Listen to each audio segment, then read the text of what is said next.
5 minute اور کتاب کا نام ہے جب وڈکاک رائٹر مصنف ہیں، جبکہ پروڈیوسر ہیں ایمانویل اسلم صاحب اور آواز میں شہزاد شوکت۔ یہ صفحہ نمبر 41 ہے۔ 40 صفحے پر ایک لڑکے کی بات ہوئی ایک چھوٹی جماعت میں، اسی کا اگلا حصہ ہے، ٹیسٹیمونیل کنفیشن۔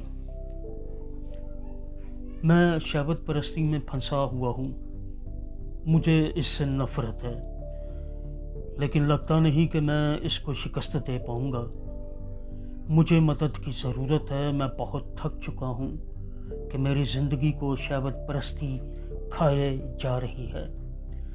مل کر دعا کرنا اور جنگ میں اس کو مضبوط کرنا اچھا تھا، تاہم مجھے احساس ہوا اگر ہم اسے 6 یا 7 لوگوں کی جماعت میں پوچھتے کہ وہ کیسے چل رہا ہے تو وہ شخص کہتا مجھے بس تھوڑی سی پریشانی کا سامنا ہے اور میں آن لائن توجہ پر بہت کم وقت ضائع کرتا ہوں۔ 20 لوگوں کی یہی بات 20 لوگوں کی جماعت میں وہ کہتا میں بالکل ٹھیک ہوں، شکر ہے، سب کچھ صحیح چل رہا ہے۔ یہ احتیاط انسانی نفسیات کا حصہ ہے۔ بڑی جماعتوں میں ہم اپنا تحفظ کرتے ہیں اور دل سے دل کی بات کرنے کی بجائے ذہنی اور عقلی باتیں کرتے ہیں۔ یہ تعلقات کا سادہ اصول ہے کہ ہم جماعت میں جتنے زیادہ لوگوں کو شامل کریں گے اتنی ہی قربت میں کم، رابطے میں کم اور دل کی بات کرنے میں کم ہو جائیں گے۔ اگرچہ ہمارے تعلقات خدا کی محبت کے چینلز بن رہے ہیں، ذرائع بن رہے ہیں، تو ہمیں ان میں حدود کو پہچاننے اور جماعتوں میں جمع ہونے کی ضرورت ہے جہاں ہم اپنی کمزوری بتاتے ہوئے محفوظ سمجھیں، یعنی چھوٹی جماعت۔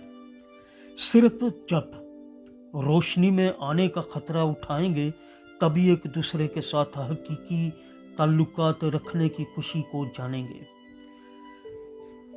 جو کم ہے وہ زیادہ ہے، یہ اگلا جز ہے۔ ہم تقریبات کی بجائے ساری زندگی تعلقات میں خوشی پاتے ہیں۔ جب ہم ایک بہت بڑی بھیڑ میں تنہا ہوتے ہیں تو اگرچہ ہم لوگوں میں گھرے ہوتے ہیں پھر بھی ہم پیوستگی کی بجائے علیحدگی محسوس کرتے ہیں۔ کیوں؟ اس لیے کہ بڑے ہجوم کے ساتھ بڑی تقریبات تعلقاتی نہیں ہوتی اور اس میں وہ بامانی وابستگی میں مدد نہیں دیتی۔ یہی وجہ ہے کہ لوگ چرچ کی عبادات میں جاتے ہیں اور محبت کا احساس لیے بغیر واپس چلے جاتے ہیں۔ 5 منٹ اور کتاب کا نام ہے جب وڈکاک رائٹر مصنف ہیں، آواز میں شہزاد شوکت اور پروڈیوسر ہیں ایمانویل اسلم صاحب۔ یہ صفحہ نمبر 41 ہے۔